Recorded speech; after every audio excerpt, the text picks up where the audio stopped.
Assalamualaikum warahmatullahi wabarakatuh. Perkenalkan, nama saya Muhammad Amarsyah dari kelas PMMB dengan NPM 33342400132. Di sini saya akan menjelaskan mengenai bab 6, yaitu sifat mekanik dari logam. Dan di sini saya juga akan menjelaskan mengenai learning objektif yang ke-1 dan yang kedua. Yang ke-1 yaitu mendefinisikan tegangan teknik dan regangan teknik. Lalu yang kedua, menyatakan hukum Hooke dan menjelaskan pada keadaan bagaimana hukum ini valid atau berlaku. Ini definisi dari tegangan teknik dan regangan teknik. Tegangan teknik didefinisikan sebagai rasio beban yang diterapkan terhadap luas penampang awal spesimen sebelum deformasi. Hal ini tidak memperhitungkan perubahan luas penampang spesimen selama deformasi. Dan di sini tegangan teknik dirumuskan sebagai sigma sama dengan F per A, dimana sigma ini sebagai tegangan, lalu F sebagai gaya trek atau gaya tekan yang bekerja, dan A di sini sebagai luas penampang awal spesimen. Lalu dijelaskan regangan teknik. Regangan teknik didefinisikan sebagai rasio perubahan panjang akhir terhadap panjang awal spesimen. Regangan teknik juga dirumuskan sebagai epsilon sama dengan L1 min L0 per L0 sama dengan delta L per L0. Di sini dimana di sini epsilon itu sebagai regangan teknik, lalu L0 sebagai panjang awal material sebelum beban diterapkan, lalu ada L1 sebagai panjang instan material setelah deformasi, dan delta L sebagai perubahan panjang.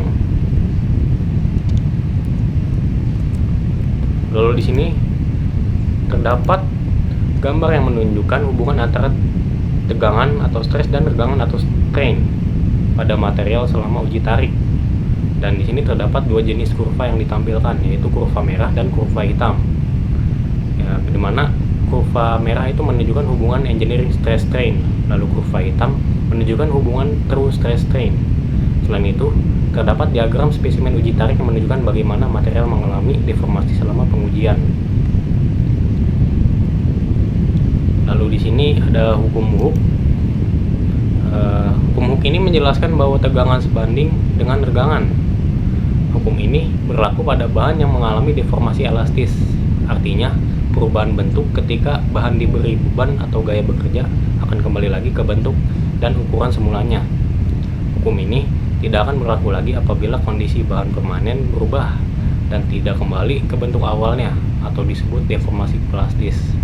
Dan di sini hukum Hooke itu terdapat persamaan, itu dimana sigma sama dengan E dikali epsilon, yang dimana sigma ini sebagai tegangan atau stres seperti pada tegangan teknik tadi, dan E di sini sebagai modulus elastisitas atau biasa disebut modulus Young. Dan di sini terdapat epsilon itu sebagai regangan atau strain. Oke, sekian dari saya. Wassalamualaikum warahmatullahi wabarakatuh. Perkenalkan, nama saya Fatur Media Priyanto dengan NPM 33342400137. Di sini saya akan menjelaskan tentang learning objektif 3 dan learning objektif 4 dari bab 6, yaitu tentang rasio Poisson, modulus elastisitas, kekuatan luluh, kekuatan tarik, dan persentase perpanjangan. Yang pertama, rasio Poisson. Rasio Poisson adalah sifat material yang menggambarkan hubungan antara regangan lateral dengan regangan aksial ketika material mengalami deformasi elastis akibat tegangan. Secara matematis, rasio Poisson didefinisikan sebagai V sama dengan E lateral per E aksial. V sama dengan rasio Poisson, E lateral sama dengan tegangan lintang, dan E aksial sama dengan tegangan aksial. Berikut adalah contoh gambar dari rasio Poisson. Lalu selanjutnya yaitu tentang modulus elastisitas. Modulus elastisitas adalah suatu kemiringan atau slope dari bagian elastis atau linear awal pada kurva tegangan regangan. Sumbu regangan telah diperluas pada inset gambar di sisi kanan untuk memfasilitasi perhitungan ini. Kemiringan daerah linear ini adalah kenaikan terhadap lintasan atau perubahan dalam tegangan dibagi dengan perubahan regangan. Dalam istilah matematika yaitu E sama dengan slope sama dengan delta PSI per delta E sama dengan PSI 2 min PSI 1 per E2 min E1, dengan E sama dengan tegangan atau strain dan PSI sama dengan tegangan atau stress. Selanjutnya yaitu kekuatan luluh. Kekuatan luluh atau yield strength merupakan indikasi tegangan di mana deformasi plastis dimulai. Untuk sebagian besar material, kekuatan luluh ditentukan dari plot tegangan regangan menggunakan teknik regangan offset 0,002. Dari gambar di samping dapat digunakan untuk menentukan kekuatan luluh dengan metode offset sebesar 0,002 seperti yang ditunjukkan pada gambar tersebut. Dapat diketahui dari gambar tersebut bahwa nilai kekuatan luluh sebesar 297,81 Newton per milimeter kubik. Selanjutnya ada kekuatan tarik atau tensile strength. Kekuatan tarik atau tensile strength didefinisikan sebagai tegangan maksimum yang dapat ditahan oleh suatu material saat diregangkan atau ditarik sebelum mengalami kegagalan atau patah. Ini merupakan sifat mekanik yang penting untuk menunjukkan seberapa besar beban yang dapat ditahan oleh material dalam kondisi tertekan atau kondisi tarikan. Selanjutnya yaitu persentase perpanjangan atau persen EL. Persentase perpanjangan adalah ukuran keuletan suatu material yang secara khusus menunjukkan jumlah deformasi plastis yang dialami material sebelum patah. Nilai ini didefinisikan sebagai persentase peningkatan panjang spesimen material yang setelah dikenai tegangan tarik dan mengalami patah. Rumus untuk menghitung persentase perpanjangan atau persentase IL adalah persen IL sama dengan L1 min L0 per L0 kali 100, dengan L1 sama dengan panjang akhir spesimen setelah patah dan L0 sama dengan panjang ukur awal spesimen sebelum beban apapun diterapkan. Assalamualaikum warahmatullahi wabarakatuh. Sebelumnya izin mengenalkan diri. Nama saya Amrijan Nurafi dengan NPM 333424055. Di sini saya akan membahas topik 6 pada bab 6 yaitu Mechanical Properties of Metal. Dan saya akan menjelaskan learning objektif dari 5 hingga 8. Untuk learning objektif 5 itu ada deformasi tarik pada spesimen silinder ulet. Deformasi tarik pada spesimen silinder ulet adalah perubahan bentuk spesimen akibat pembebanan aksial selama uji tarik. Spesimen mengalami deformasi elastis, plastis hingga patah. Berikut tahapannya. Yang pertama ada deformasi elastis. Spesimen memanjang secara seragam dalam batas elastis. Jika beban dilepas, spesimen kembali ke bentuk semula. Yang kedua ada deformasi plastis. Setelah melewati batas elastis, material mengalami deformasi permanen. Pada tahap ini, panjang spesimen bertambah, tetapi tidak kembali seperti semula. Yang ketiga ada leher atau necking. Setelah mencapai kekuatan tarik maksimum, bagian tengah spesimen mulai menyempit atau necking karena deformasi terlokalisasi. Yang keempat ada patah. Material patah di area leher menunjukkan permukaan patah yang terserat atau ductile fracture pada logam ulet. Berikut ada gambarnya, itu deformasi plastis yang terjadi pada spesimen uji tarik. Selanjutnya ada perubahan profil spesimen. Awalnya berbentuk silinder dengan penampang seragam. Selama deformasi elastis dan plastis panjang meningkat dan diameter berkurang secara seragam, setelah necking terjadi penyempitan signifikan di area tertentu, akhirnya patah di area necking. Berikut ada diagramnya. Yang keenam, keuletan.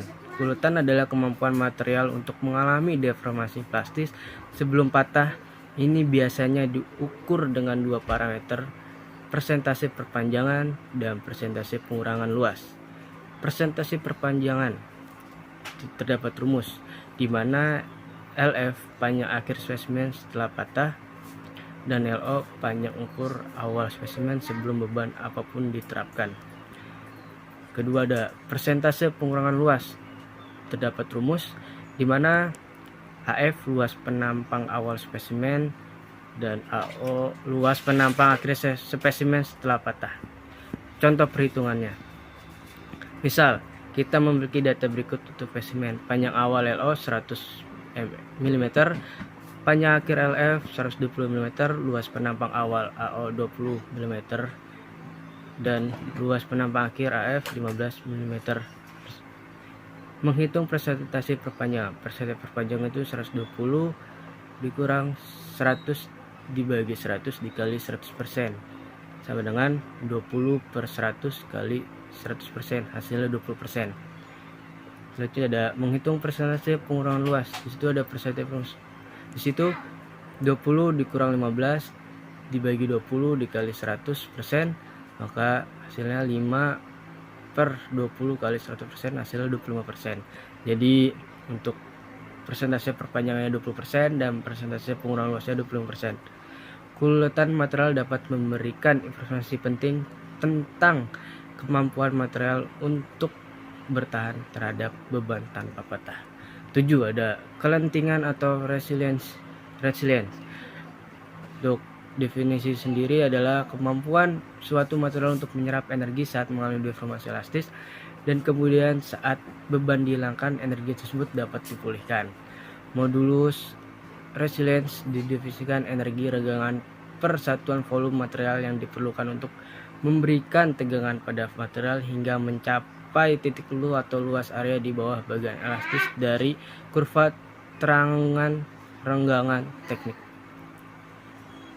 Modulus resilience dapat dihitung dari luas area di bawah kurva tegangan renggangan sampai luluh. Berikut ada rumusnya.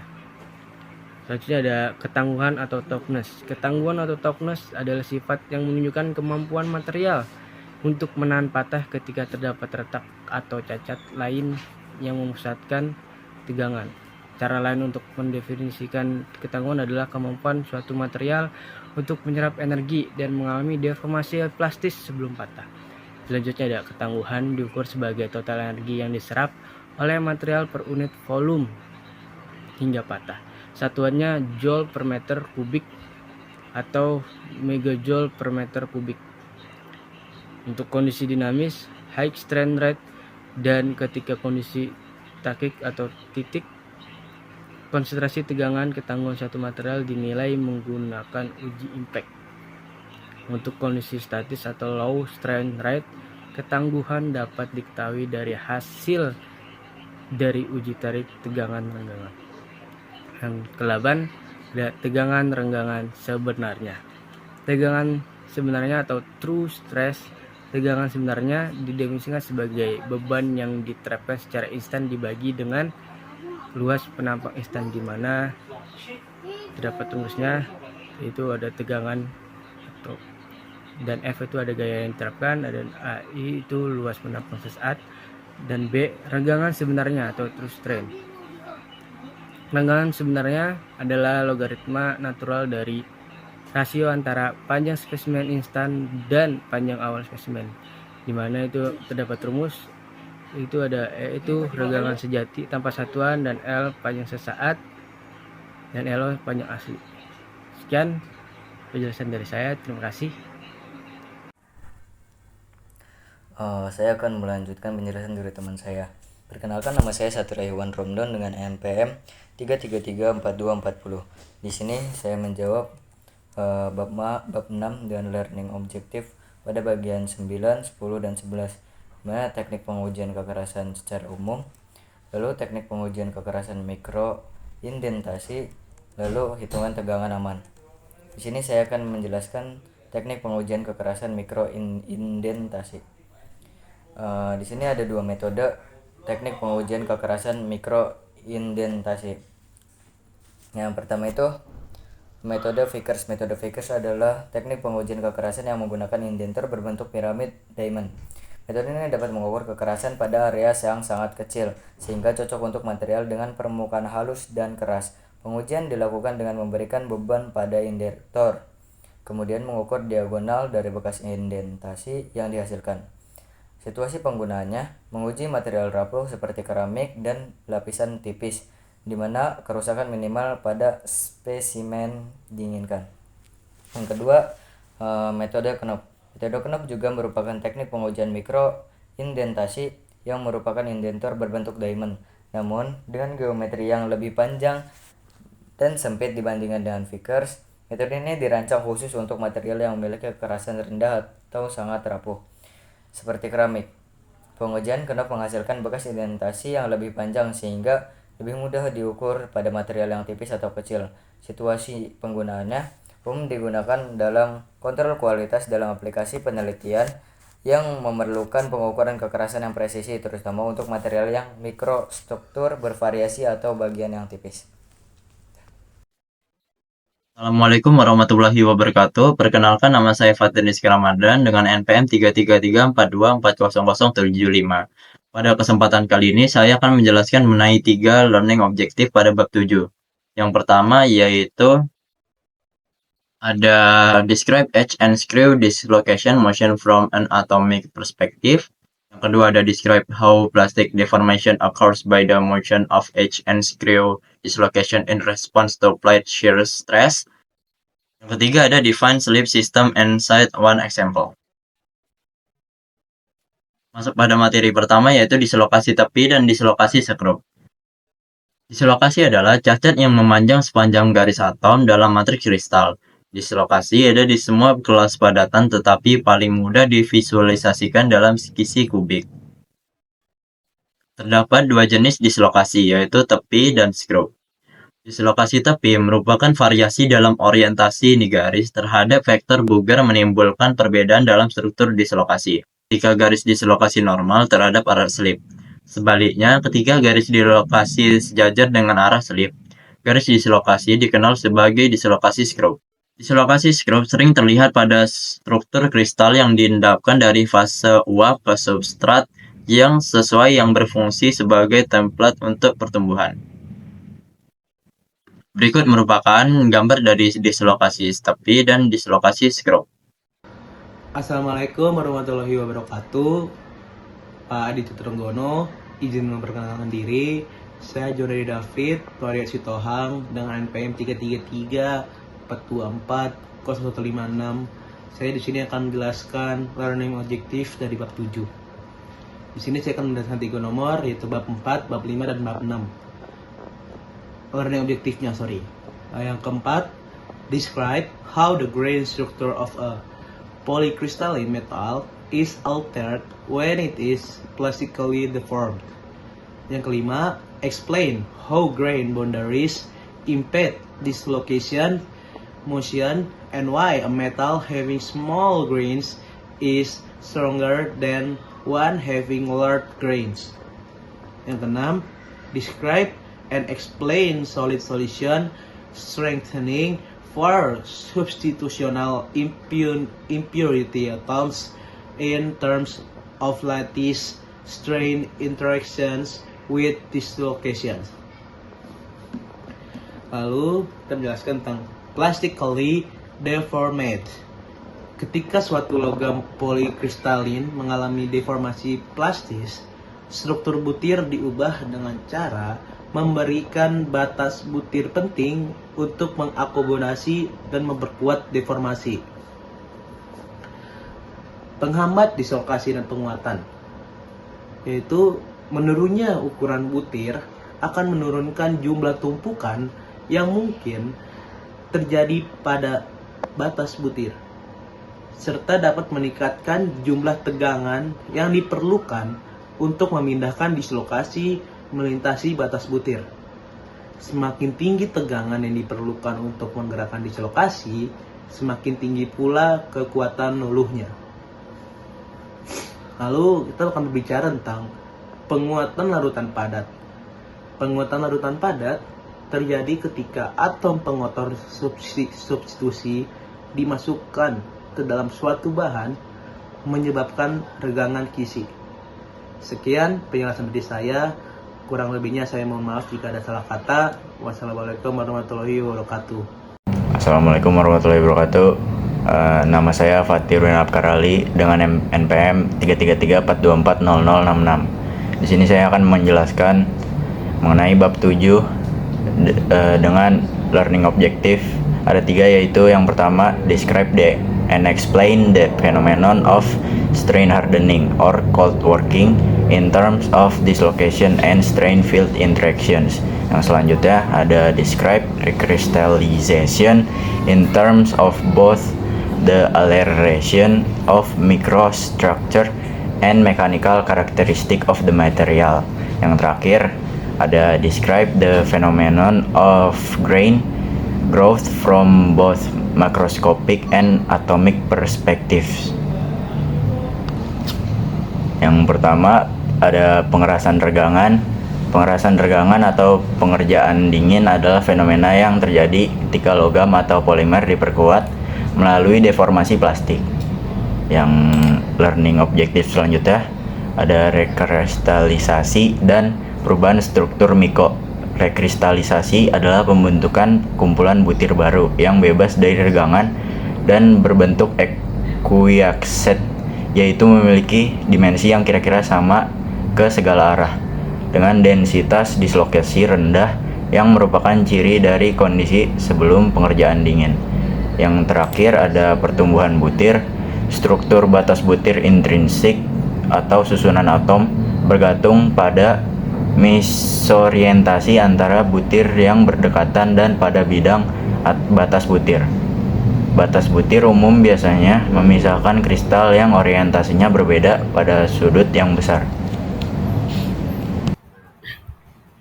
Baik, perkenalkan nama saya Muhammad Fadil Akbar dengan NPM 334240166. Di sini saya akan menjelaskan bab 8 yaitu Learning Objective 1 dan 2.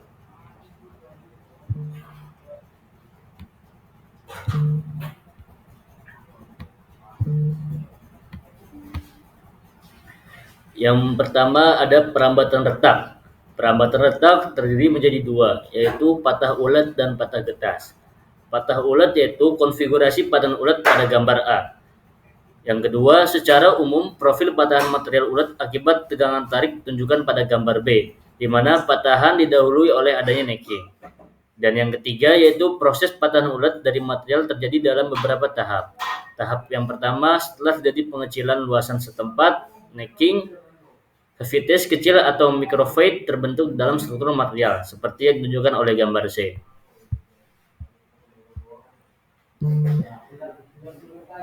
Pada proses terjadinya patahan melibatkan dua tahap, yaitu terbentuknya retak dan perambatan sebagai respon dari tegangan yang dialami oleh material. Modus patahan sangat tergantung pada perambatan retak. Bentuk patahan ulat memiliki karakteristik yang berbeda jika diamati secara makroskopis. Lalu yang kedua ada patah getas. Patah getas sering terjadi tanpa adanya atau sedikit sekali terjadi deformasi plastis pada material. Retak atau patahan merambat sepanjang bidang-bidang kristalin yang membelah atom-atom material atau transgranular. Kemudian pada material lunak dengan butir kasar, coarse grain. Maka dapat dilihat pada pola-pola yang dinamakan chevron seperti gambar A. Yang kedua, atau patah getas permukaan terlihat garis atau daerah asal retakan disebut fan pattern seperti pada gambar B. Dan yang terakhir yaitu ada gambar C. Untuk hasil perambatan SEM dapat terlihat jelas untuk retak yang melewati batas butir transgranular.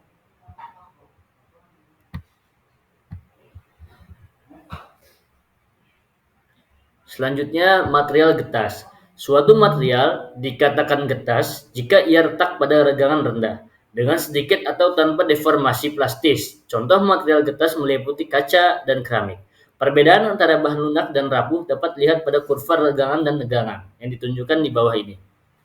Di sini terdapat kurva mengenai tentang material getas, di mana material getas itu terjadi pada regangan rendah atau sedikit dan tanpa deformasi plastis. Lalu yang kedua ada ketangguhan. Ketangguhan adalah kemampuan suatu material untuk menyerap energi hingga patah. Material yang dapat menyerap banyak energi sebelum patah memiliki ketangguhan yang tinggi. Persamaan ketahanan retak adalah representasi matematis yang digunakan oleh para insinyur dan ilmuwan untuk menghitung ketahanan material terhadap perambatan retak. Persamaan ini dinyatakan sebagai K1C sama dengan rumus tersebut. Baik, perkenalkan nama saya Danu Pratama dengan NPM 333424031. Jadi di sini saya akan melanjutkan dari learning objective bab 8 yaitu pada poin 4 dan 5. Yang 4 itu ada make a distinction between fracture toughness and plane strength fracture toughness. Dan kelima ada name and describe the two impact fracture testing technique. Pada poin keempat learning objective bab 8 yaitu ada ketangguhan retak. Ketangguhan retak fracture toughness adalah ukuran kemampuan material untuk menahan pertumbuhan retak ketika terdapat beban. Ketangguhan retak ini biasanya diukur dengan parameter seperti KIC, ketangguhan retak kritis, yang menunjukkan batas maksimum tekanan yang dapat diterima material sebelum retak berkembang. Kemudian ada yang namanya ketangguhan retak regangan bidang atau plane strength fracture toughness. Adalah ukuran ketangguhan retak berkembang dalam arah yang lebih dalam dibandingkan dengan arah permukaan. Ketangguhan retak regangan bidang biasanya terjadi pada material yang lebih tebal dan diukur dengan parameter KIC, tetapi dalam kondisi di mana regangan tidak merata. Kemudian pada learning objektif yang kelima yaitu ada uji impak. Uji impak sendiri memiliki dua metode yaitu uji Charpy dan uji Izot. Pada metode uji Charpy melibatkan pemotongan spesimen material berbentuk batang dan mengujinya dengan memberikan pukulan dari palu pada satu sisi. Energi yang diserap oleh spesimen saat patah diukur untuk menentukan ketangguhan dari material tersebut. Gambarnya bisa kita lihat pada sisi kiri. Kemudian ada uji Izot. Mirip dengan uji Charpy, tetapi spesimen diletakkan secara vertikal dan dipukul dari samping. Uji ini juga mengukur energi yang diserap saat patah. Memberikan informasi tentang ketangguhan material di bawah kondisi impak. Dan itulah beberapa pemaparan tentang learning objektif dari bab 6 sampai bab 8 yang kelompok kami sampaikan. Sekian, terima kasih. Wassalamualaikum warahmatullahi wabarakatuh.